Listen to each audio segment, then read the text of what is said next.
Hey, how you doing, Facebook and Instagram? This is Tony. Here to give you another true gospel story. I'm actually going to give you three mini little stories all together, just to show you how when you make yourself available to God, how He just moves in lives and can really change people's lives by your availability. So let's start with the first story. So it was me and my wife and Akeem. And I was driving through Camden, actually looking for somebody to feed. So I finally find somebody, and I go, Akeem, pointing to these people who are actually defecating, going to the bathroom, right over there in a corner. I'm like, Akeem, now you see those people right there? You see them defecating? You see them pooping? You see them taking a dump right there in the corner? He's like, yeah. I said, now, let me let you know. So we ain't going over there hugging and shaking hands and we're going to give them the food. We're going to be out. You know what I mean? Because we ain't getting there's a lot of germs going on right now. They pooping. They ain't got no napkins, no hands or anything. So, we get out the van. We're like, yo, y'all want something to eat? They go, yeah, sure, man, we hungry. So we start feeding them, enter into a conversation. And the guy begins to tell me on how his family got burnt out of his house and how, his life just fell apart. And, he had, a woman and kids, all that's gone, all that's fall apart. And now he's out here on the street, homeless, and before I know it, I grabbed this man and I'm hugging on him and crying on him. And he's crying on me and I'm crying on him. And as we're sharing love with one another, his hair hit my lip from his head. Now, I came back to think, I thought instantly, oh my God, I just got a bum bump. Remember when he said, that's the first thing I thought of after I snapped. And, then I thought of, oh man, this man was just defecating. He's wrapped himself around me. But, man, I wouldn't have shared that. I wouldn't have wanted that moment to come out any differently because I got to experience this man's life and to just love on him where he was. And then there's another story I'm gonna tell you about. That's one. The other story is more or less like an act of your ability to be a place for somebody. So your availability to be somewhere for somebody. It was me and my wife. We are at a church picnic. I think it was like on 4th of July or some Memorial Day, somewhere where the church had gathered together. And afterwards, they gathered all this food for me and my wife because they know we feed the homeless. So we take the food. We like, yo, we tired, but you know what? Let's just go down there in Camden and see who need this food. You know what I mean? It was middle of the afternoon, a little late in the afternoon because we're just coming from picnic. But, making ourselves available, we grabbed the food, went down there to Camden. We were living in Violent, drove all the way down to Camden.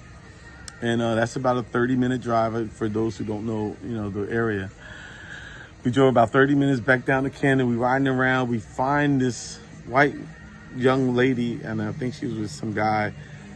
And we like, yo, you want something to eat? She's like, oh, man, I would love something to eat. She comes up to the back of the van. We feed her. Now, there's glass on the ground. She has no shoes on. And she sat right down on the ground at that instant, right on top of the glass, right on top of all that, and just started eating right there. And we were able to meet her need that day because we led ourselves to be available, even though we were tired, because I'm sure we were from a picnic all day. We were, having fun, but we were at a picnic. And we had ourselves available for her. And she was able to receive food. She was so hungry that she sat on top of glass with no shoes and began to eat. You never know who you're going to be the answer for at that moment. I would say she was next to it.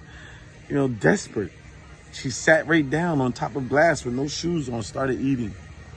My wife and I were scrambling for stuff to give her, but I don't think we had anything available at the time because we didn't expect to run into that. But man, your availability could be the answer to somebody.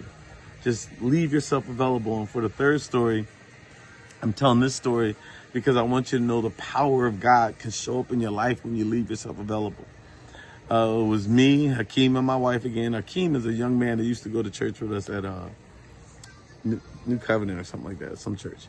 But so Hakeem, he was with me that day, and my wife was there. We was feeding the homeless at not the main tent city at the time in Camden, but it was another tent city that was a smaller tent city, and we were there. We were at the second location. I don't even know how to describe it.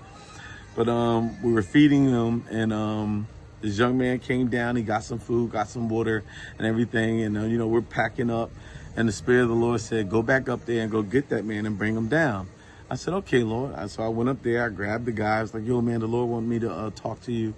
He want me to bring you back down. So I brought him back down. I grabbed his hands. And we began to pray. And I asked God to heal him. And whatever he had on him, enter into my body. I immediately, after I got done praying with him, he went back. He didn't say anything. He went back. I began coughing because whatever he had, I felt it enter into my body. So I'm coughing in the van, and, you know, Keem looking at me like, wow, okay. And I'm like, I'll be all right. He's like, you okay? I said, I'm going to be okay. Because all I could think of in my mind is how Paul shook off that serpent. And you know, and another example, how in 3 days, somebody did something else, and in 3 days they were better. So I knew in 3 days that the Lord was going to, you know, deliver me from this. So just like that, in 3 days I was delivered. But I was curious, did that man understood what just happened? So about 2 weeks went by or so, and I find him like, yo, man, did you feel what I felt? He said, yo, man, when I went down there, I had a cold. I had a fairly bad cold. I don't know what it was. I personally think it was pneumonia. But whatever, he said, but the moment you started praying for me, I felt it leave my body. I said, yeah, man, it did leave your body. It went in my body.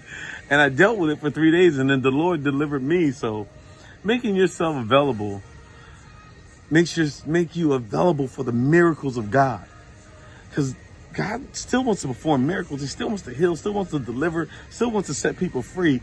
But we have to make ourselves available and have the faith that he's going to do exactly what his word says he's going to do. So I encourage you today, make yourself available for the Lord. Do something for God that's going to make a difference today. Don't let the enemy discourage you in your battles. For the weapons of our warfare, they are not carnal, but they are mighty through God. All right? The Lord loves you. May the Lord keep you, and may the Lord smile upon you. Look, I bring these messages to you and battle myself. But I'm telling you, God is able to do exceedingly and abundantly and above all that we can ask or think. And victory is already done and already won through Jesus Christ. When he said it was finished, it was finished. Amen. God bless you. May the Lord keep you and smile upon you.